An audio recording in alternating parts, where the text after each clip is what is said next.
বিশ্ব নবী রাহমাতুল লিল আলামিন। এ আশিকে রাসূল কথাগুলো ভালো করে শুনুন।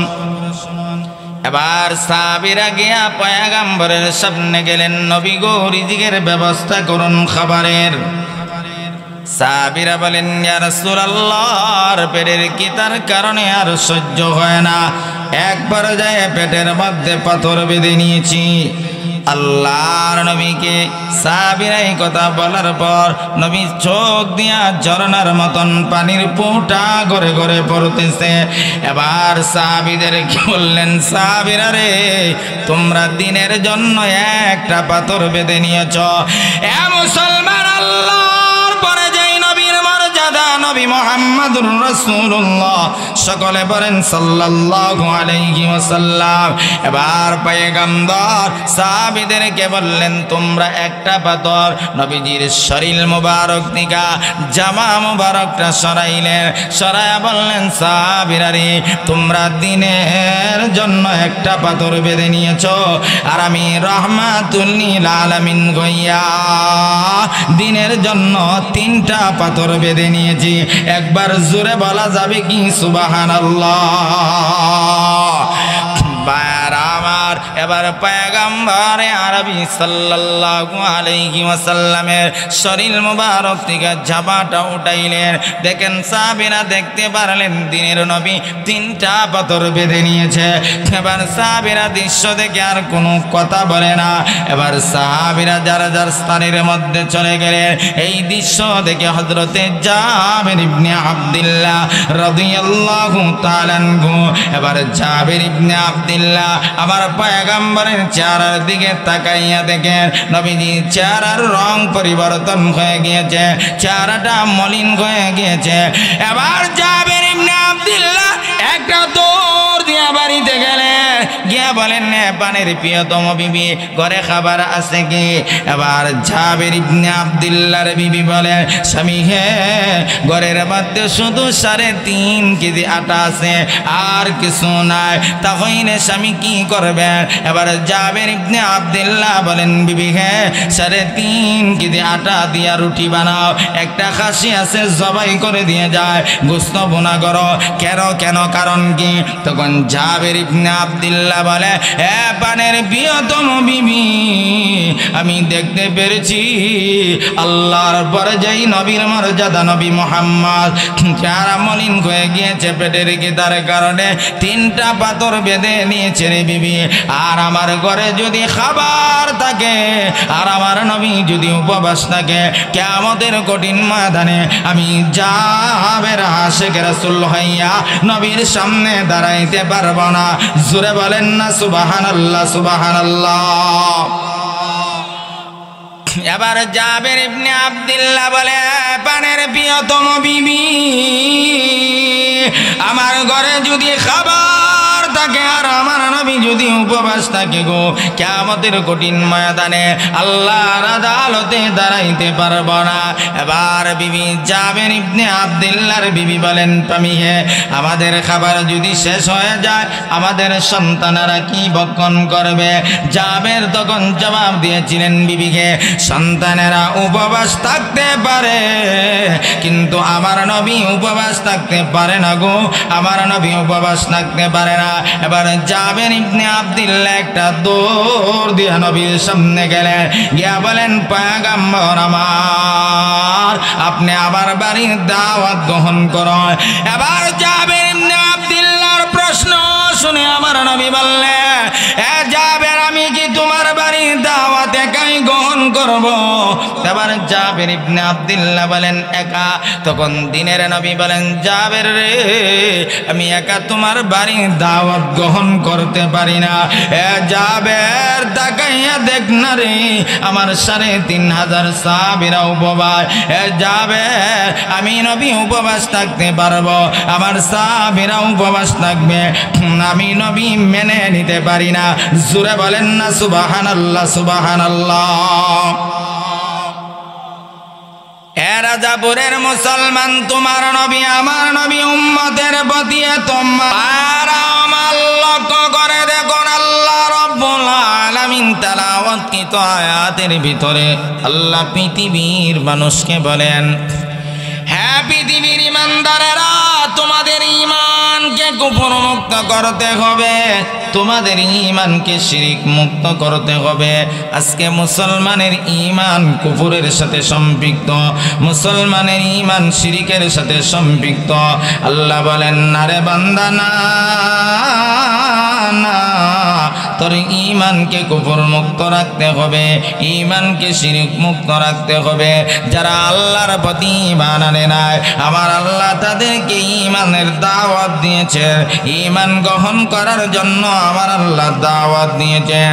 2 নাম্বার হলো আমলকে সহি করতে হবে। এ মুসলমান, আল্লাহ রাব্বুল আলামিন বলেন, পৃথিবীর মানুষেরা, তুমি যে আমলটা করবা, ওই আমলটা যদি আমার নবীর আমলের সাথে সাদৃশ্য হয়ে যায়, ওইটাকে নেক আমল বলা হয়। যদি আমল যদি নবীর আমলের সাথে সাদৃশ্য না হয়, এইটাকে নেক আমল বলা হয় না। আজকে মুসলমানের অধিকাংশ আমল নেক আমল হয় না, কারণ আমল নবীর আমলের সাথে সাদৃশ্য হয় না। আল্লাহ বলেন, 2টা শর্ত যদি পৃথিবীর মানুষেরা মানতে পারে, আমি আল্লাহ ওয়াদা দিলাম, তাদেরকে আমি আল্লাহ 2টা পুরস্কার দিব। একটা পুরস্কার আমি আল্লাহ পৃথিবীতে দিব, আর একটা পুরস্কার কিয়ামতের কঠিন ময়দানে দিব। এ রাজাপুরের মুসলমান, দুনিয়ার পুরস্কার হলো আমার আল্লাহ হায়াতান তয়্যিবা দান করবে, আর পরকালের পুরস্কার হলো ডান হাতে আমল নামা দিয়ে সেদিন আমার আল্লাহ আপনাকে আমাকে জান্নাতের মালিক বানায়া দিবে।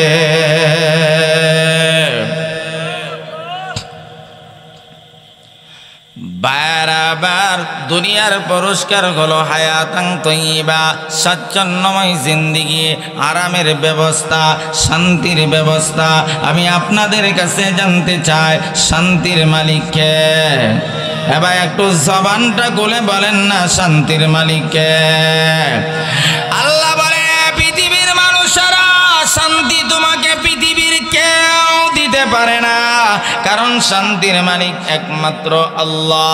আল্লাহ যদি কাউকে শান্তি দিতে চায়, তাহলে কুরের ঘরের মধ্যেও শান্তি দিতে পারে। আল্লাহ যদি কাউকে শান্তি দিতে চায়, তাহলে আমার আল্লাহ আগুনের মধ্যে রেখেও শান্তি দিতে পারে।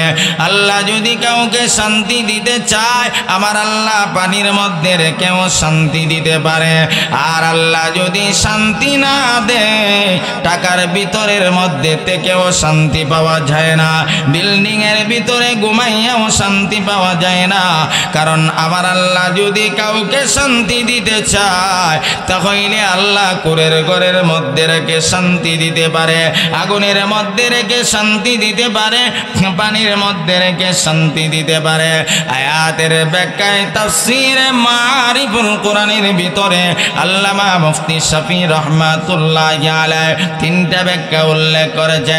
1 নম্বর হলো অল্প হায়াতের ভিতরে আল্লাহকে খুশি করার ব্যবস্থা করে দিবে। 2 নম্বর হালাল রিজিকের ব্যবস্থা করে দিবে। 3 নম্বর আমার আল্লাহ অল্প খাবারের মধ্যে বরকতের ব্যবস্থা করে দিবে।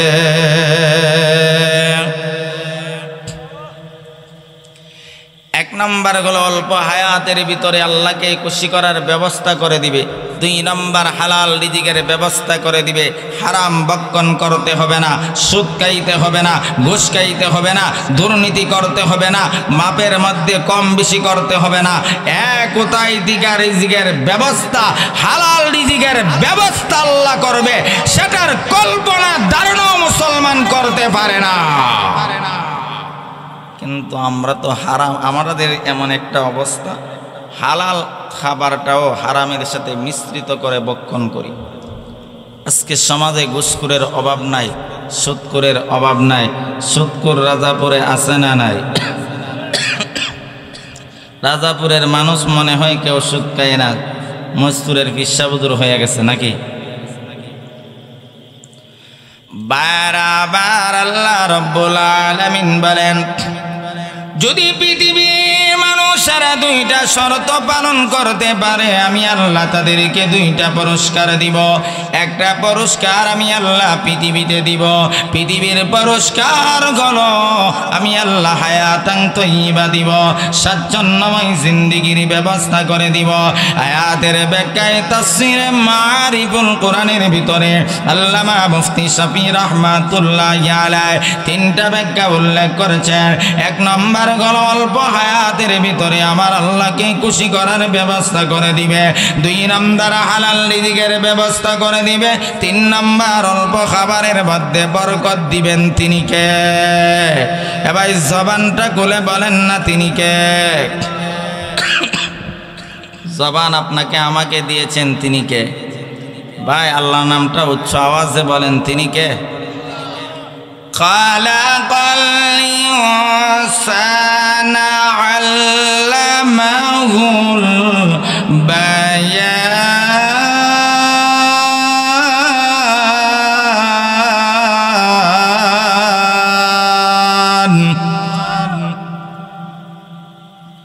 অল্প খাবারের মধ্যে বরকত দিতে পারেনি আল্লাহ? ক্ষমতা আল্লাহর আছে না নাই? ইমানও ভালো না, আমলও ভালো না, যার কারণে বাস্তব প্রমাণ পায় না। কিন্তু সাহাবায়ে কেরামদের ইমানও ভালো ছিল, আমলও ভালো ছিল, বাস্তব প্রমাণ দুনিয়াতে চোখে তারা দেখতে পেরেছে। যেমনভাবে খন্দকের যুদ্ধে আল্লাহর পয়গম্বর সাহাবীদেরকে নিয়ে খাল খনন করতেছে বেঈমানদেরকে প্রতিহত করার জন্য, এটা ছিল যুদ্ধের একটা কৌশল। বেঈমানদের টার্গেট আল্লাহর নবীকে পৃথিবী থেকে শেষ করে দিবে। নাউজুবিল্লাহ আসেনি আপনাদের এলাকাতে? এক পর্যায়ে সাহাবায়ে কেরামরা খাল খনন করতে করতে যে খাবারগুলো ছিল শেষ, পেটের কিতার কারণে পেটের মধ্যে পাথর বেঁধে নিয়েছে। সাহাবীরা রিজিকের জন্য, খাবারের জন্য, রিজিকের জন্য নবীর কাছে গেলেন, গিয়া বললেন, নবী রিজিকের ব্যবস্থা করুন। আমি আপনাদের কাছে জানতে চাই, রিজিকের মালিক কি নবী না আল্লাহ? কথা কয় না কেন? নবী না আল্লাহ? তাহলে পীর বাবা সন্তান দিতে পারে, নবী যদি না পারে পীর বাবা দিতে পারে? অনেক মুসলমানের আকীদা পীর বাবার উপর বিশ্বাস তাদের বেশি।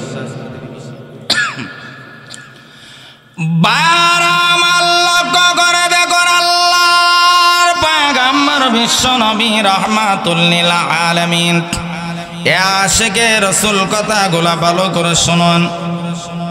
এবার সাহাবীরা গিয়া পয়গম্বরের সামনে গেলেন, নবী গো রিজিকের ব্যবস্থা করুন খাবারের।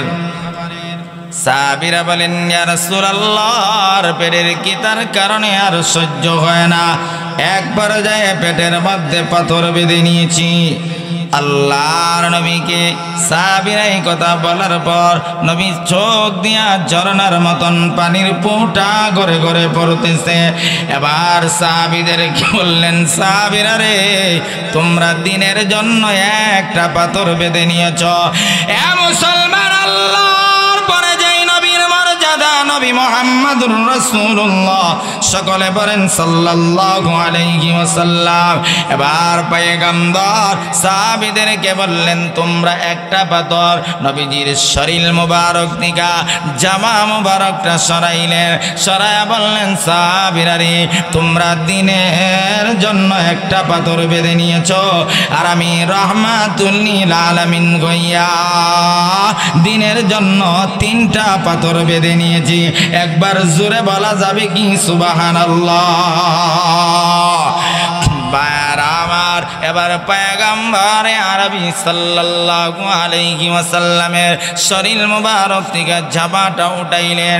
দেখেন সাহাবীরা দেখতে পারলেন দিনের নবী তিনটা পাথর বেঁধে নিয়েছে। এবার সাহাবীরা দৃশ্য দেখে আর কোনো কথা বলে না। এবার সাহাবীরা যার যার স্থানের মধ্যে চলে গেলেন। এই দৃশ্য দেখে হযরতে জাবির ইবনে আব্দুল্লাহ রাদিয়াল্লাহু তাআলা আনহু, এবার জাবির ইবনে আব্দুল্লাহ আমার পয়গম্বরের চেহারার দিকে তাকাইয়া দেখেন নবীজির চেহারার রং পরিবর্তন হয়ে গিয়েছে, চেহারাটা মলিন হয়ে গিয়েছে। এবার জাবির ইবনে আব্দুল্লাহ একটা দৌড় দিয়ে বাড়িতে গেলেন, গিয়া বলেন পানের প্রিয়তম বিবি ঘরে খাবার আছে কি? এবার জাবের ইবনে আব্দুল্লাহর বিবি বলেন, স্বামী হে, ঘরের মধ্যে শুধু 3.5 কেজি আটা আছে, আর কিছু নাই। তাহলে স্বামী কি করবেন? এবার জাবের ইবনে আব্দুল্লাহ বলেন, বিবি হে, 3.5 কেজি আটা দিয়া রুটি বানাও, একটা খাসি আছে জবাই করে দিয়ে যায়, গোস্ত বোনা করো। কেন কারণ কি? তখন জাবের ইবনে আব্দুল্লাহ বলে, এ পানের প্রিয়তম বিবি, আমি দেখতে পেরেছি আল্লাহর পরে যেই নবীর মর্যাদা নবী মুহাম্মদ চেহারা মলিন হয়ে গিয়েছে পেটের গিতার কারণে 3টা পাথর বেঁধে নিয়েছে রে বিবি। আর আমার ঘরে যদি খাবার থাকে, আর আমার নবী যদি উপবাস থাকে, কিয়ামতের কঠিন ময়দানে আমি জাবের আশিক রাসূল হইয়া নবীর সামনে দাঁড়াইতে পারবো না। জোরে বলেন না সুবহানাল্লাহ, সুবহানাল্লাহ। এবার জাবের ইবনে আব্দুল্লাহ বলে, পানের প্রিয়তম বিবি, আমার ঘরে যদি খাবার থাকে, আর আমার নবী যদি উপবাস থাকে গো, কিয়ামতের কঠিন ময়দানে আল্লাহর আদালতে দাঁড়াইতে পারবো না। এবার বিবি জাবের ইবনে আব্দুল্লাহর বিবি বলেন, স্বামী হে, আমাদের খাবার যদি শেষ হয়ে যায়, আমাদের সন্তানেরা কি ভক্ষণ করবে? জাবের তখন জবাব দিয়েছিলেন বিবিকে, সন্তানেরা উপবাস থাকতে পারে, কিন্তু আমার নবী উপবাস থাকতে পারে না গো, আমার নবী উপবাস থাকতে পারে না। এবার জাবের ইবনে আব্দুল্লাহ একটা দৌড় দিয়ে নবীর সামনে গেলেন, গিয়া বলেন, পয়গম্বর আমার, আপনি আবার বাড়ির দাওয়াত গ্রহণ করুন। এবার জাবের ইবনে আব্দুল্লাহর প্রশ্ন শুনে আমার নবী বললেন, এ জাবের, আমি কি তোমার বাড়ির দাওয়াত একাই গ্রহণ করব? এবার জাবের ইবনে আব্দুল্লাহ বলেন, একা? তখন দিনের নবী বলেন, জাবের রে, আমি একা তোমার বাড়ির দাওয়াত গ্রহণ করতে পারি না। এ জাবের, তাকাইয়া দেখ না রে, আমার 3500 সাহাবীরা উপবাস। এ জাবের, আমি নবী উপবাস থাকতে পারবো, আমার সাহাবীরা উপবাস থাকবে, আমি নবী মেনে নিতে পারি না। জোরে বলেন না সুবহানাল্লাহ, সুবহানাল্লাহ। এ রাজাপুরের মুসলমান, তোমার নবী আমার নবী উম্মতের প্রতি এত মায়া, উম্মতের প্রতি এত দরদ, উম্মতের প্রতি এত ভালোবাসা, যেই দিন নবীকে আল্লাহ দাওয়াত দিয়েছিলেন, সুবহানাল্লাযী আসরা বিআবদিহি লাইলাম মিনাল মাসজিদিল হারাম, আমার আল্লাহ আমার নবীকে দাওয়াত দিয়েছিলেন মেরাজে।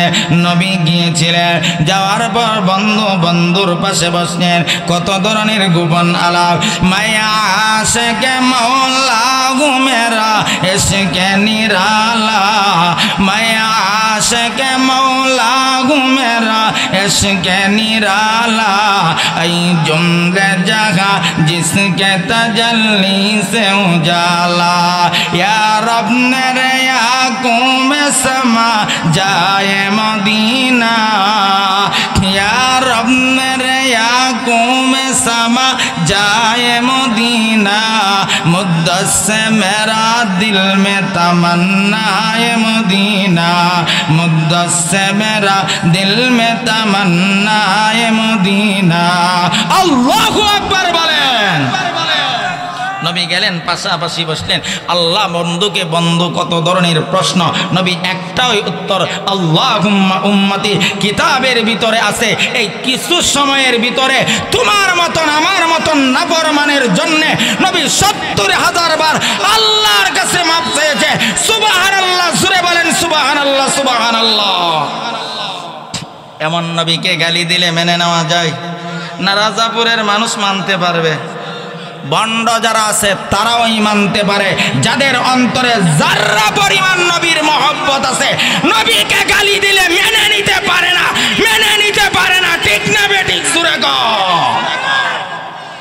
কিন্তু রাজাপুরের মানুষ যারা আশিকে রাসূলের পাঁচাত্তা টুপি পিন্দে তারাও মানতে পারে। তারাও ইহুদি খ্রিস্টানদের দালালি যদি বাংলার জমিনে কেউ করে থাকে, যারা নবীর নাম বিক্রি করে পেট পালার দান্দা করে, তারা ওই বর্তমান বাংলাদেশের মধ্যে ইহুদি খ্রিস্টানদের আদর্শ বাস্তবায়ন করতে চায়। এই নবীকে গালি দিলে মানবেন? কথা বলেন না কেন মানবেন?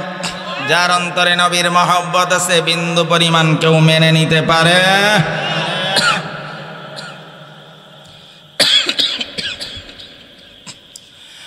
বারবার হযরতে জাবের ইবনে আব্দুল্লাহ গিয়া বলেন, পয়গম্বর আমার, আপনি আবার বাড়ির দাওয়াত গ্রহণ করুন। নবী বলেন, জাবের রে, আমি একা তোমার বাড়ির দাওয়াত গ্রহণ করতে পারি না, কারণ আমি যেইভাবে উপবাস, আমার ৩,৫০০ সাহাবীদের জামাত উপবাস, জাবের আমি উপবাস থাকতে পারবো, আমার সাহাবীরা উপবাস থাকবে, আমি নবী মেনে নিতে পারি না। জোরে বলেন না সুবহানাল্লাহ, সুবহানাল্লাহ। রাজাপুরের মুসলমান, তোমার নবী আমার নবী, উম্মতের প্রতি এত মায়া, উম্মতের প্রতি এত মহব্বত, উম্মতের প্রতি এত দরদ, উম্মতের প্রতি এত ভালোবাসা, যখন পয়গম্বরকে রওজা মুবারক থেকে কিয়ামতের কঠিন ময়দানে উঠানো হবে, নবী উঠবে আর বলবে, আইনা উম্মতি, আইনা উম্মতি, এ জিবরাইল আমার উম্মত কোথায়, আমার উম্মত কোথায়? জিবরাইল রে, আমার উম্মতকে কি আল্লাহ জাহান্নামে দিয়ে ফেলেছে নাকি? আমার উম্মতকে কি আল্লাহ জাহান্নামে দিয়ে ফেলেছে নাকি? তখন জিবরাইল বলবেন, পয়গম্বর না না, আপনার উম্মতকে আল্লাহ জাহান্নামে দেয় না। হে জিবরাইল, উম্মত কোথায়, উম্মত কোথায়? কিয়ামতের কঠিন ময়দানে তোমার নবী আমার নবী উম্মতের জন্য পাগল পারা হয়ে যাবে। জোরে বলেন না সুবহানাল্লাহ, সুবহানাল্লাহ। এ ভাই, ওই নবীকে গালি দিলে মেনে নেওয়া যায়? কথা বলেন না ভাই, মেনে নেওয়া যায় নাকি মেনে নেওয়া যায়?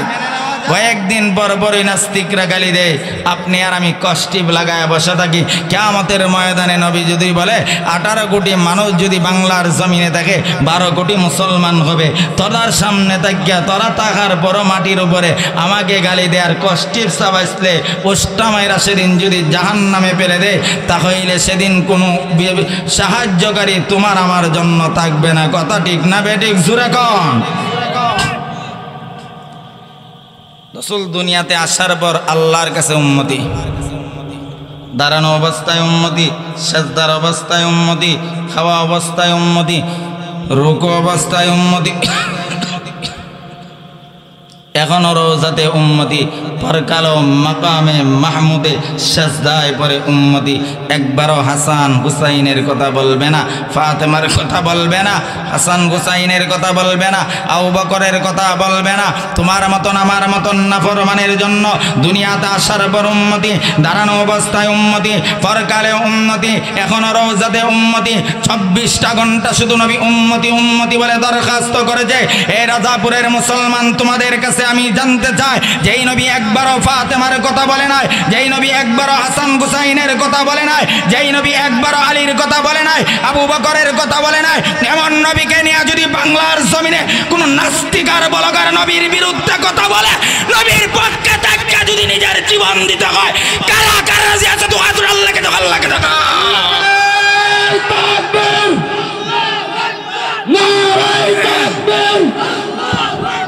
বিশ্বনবীর শত্রুরা, দিন ইসলামের শত্রুরা, হত্যাকারীর শত্রুরা, মুফতি কাসর আহমদ আশরাফি সাহেব, নারায়ে তাকবীর। এই নবীর পক্ষে জীবন দিতে রাজি আছেন কিনা? কথা কয় না, জীবন দিতে রাজি আছেন কিনা? নেতার বিরুদ্ধে কথা বললে লাঠি লয়া দাঁড়ায় যাও, পীরের বিরুদ্ধে বললে লাঠি লয়া দাঁড়ায় যাও। নবীর বিরুদ্ধে যখন নাস্তিক আর মুরতাদরা কথা বলে, তখন তোমাকে লাঠি লাগা প্রতিবাদ করতে দেখা যায় না। আল্লাহর কসম করে বলতে পারি, নবীর বিরুদ্ধে বললে যদি প্রতিবাদ না করো, তুমি নবীর উম্মত হতে পারো না। ঠিক না বেঠিক? জোরে কর। উম্মত দাবি করো আর আশিক রাসূল দাবি করো, জিলাপি আর খিচুড়ি খাওয়ার পেট পালার দান্দা করার একটা ব্যবস্থা এক শ্রেণীর নামদারি আলেমরা এইগুলা সুযোগ করেছে। কথা ঠিক না বেঠিক? জোরে কর। এইগুলা বললে আবার অনেকের অনেক ধরনের কথা মন্তব্য আছে।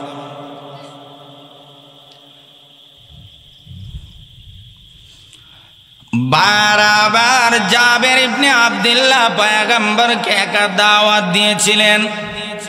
নবী বলেন, জাবের একা গ্রহণ করব কিভাবে? ৩,৫০০ সাহাবীদের পেটের মধ্যে খাবার নাই, পাথর বেঁধে নিয়েছে। জাবের তাকাইয়া দেখ না, মক্কার ধনাঢ্য পরিবারের সন্তান আবু বকর, মক্কার ধনাঢ্য পরিবারের সন্তান উসমান আজকে দিনের জন্য রাস্তার ফকির হয়ে গিয়েছে।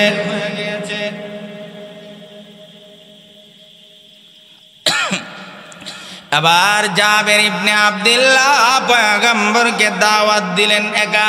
আমার নবী ৩,৫০০ সাহাবীদের জামাত সহ গ্রহণ করলেন। এবার জাবের ইবনে আব্দুল্লাহ চিন্তায় পেরেশান, ৩.৫ কেজি আটার রুটি দিয়া কি ৩,৫০০ মানুষ খাওয়ানো সম্ভব? কথা ওয়াজ বুঝেন তো? বুঝেন? ৩.৫ কেজি আটার রুটি দিয়া ৩,৫০০ মানুষ, আবার পেটের কয়েকদিনের কিতাব, পেটের মধ্যে পাথর, কি পরিমাণ খাবারের প্রয়োজন তাদের? ওই ৩.৫ কেজি আটার রুটি দিয়া কি ৩,৫০০ মানুষ খাওয়ানো কোনো অবস্থাতে সম্ভব? কথা বলেন না ভাই, সম্ভব? জাবের ইবনে আব্দুল্লাহ চিন্তা পেরেশান। নবী বললেন, জাবের টেনশন করিও না, চিন্তা করিও না, খাবারের জন্য, বরকতের জন্য আমি নবী আল্লাহর কাছে দোয়া করব। সুবহানাল্লাহ বলেন না ভাই? নবী দোয়া করলে কয়েক ঘন্টা লাগবে? কয়েক মিনিট লাগবে? নবী চাইতে দেরি, কবুল হইতে 1 সেকেন্ডও দেরি হয় না। সুবহানাল্লাহ জোরে বলেন। যেমন নবী বহুত ঘটনা আছে, এই ঘটনা বলার সময় নাই। এবার নবী দাওয়াত গ্রহণ করলেন ৩,৫০০ সাহাবীদের জামাত নিয়ে। জাবেরকে বললেন, আগে তাদের সামনে, আমার সামনে না, আমার জনগণের সামনে দাও। আর আমাদের নেতাদের অবস্থা, আমার পেটও আগে টাঙ্কির মধ্যে আগে ঢুকা, জনগণ তা হোক বা না তা হোক, খাক বা না খাক, মরক না বাঁচক, সেটার খবর, জনগণের খবর নিতে দায়িত্বশীলরা জনগণের খবর নেয় না। আমাদের দেশের অবস্থা হলো, ভোটের আগে আপনাকে 1000 বার আব্বা আব্বা একটা ভোট দিও, 1000 বার আব্বা ডাকিনিও বারবার। এবার জাবের ইবনে আব্দুল্লাহ পয়গম্বরের সামনে গিয়া বললেন, নবী আপনি আগে খাবার বক্ষণ করুন। আমার নবী বলেন, যাবে আগে আমি নয়, আমার সাহাবীদের সামনে আগে খাবার দাও। এবার পয়গম্বরের সাহাবীদের সামনে খাবার দেওয়া হয়েছে। জাবের ইবনে আব্দুল্লাহ চিন্তা করলেন, আরে যদি খাবার শেষ হয়ে যায় আর আমার নবী যদি খাবার বক্ষণ না করতে পারে, কিয়ামতের কঠিন ময়দানে আল্লাহ যদি বলে, যাবে আমার বন্ধুকে দাওয়াত দিয়ে নিয়েছিলে, আমার বন্ধুকে আবার খালি মুখে ফিরত দিয়েছ, তাহলে কিয়ামতের কঠিন ময়দানে আমি জাবের আল্লাহর আদালতে দাঁড়াইতে পারবো না, নবীর সামনে চেহারা দেখাইতে পারবো না।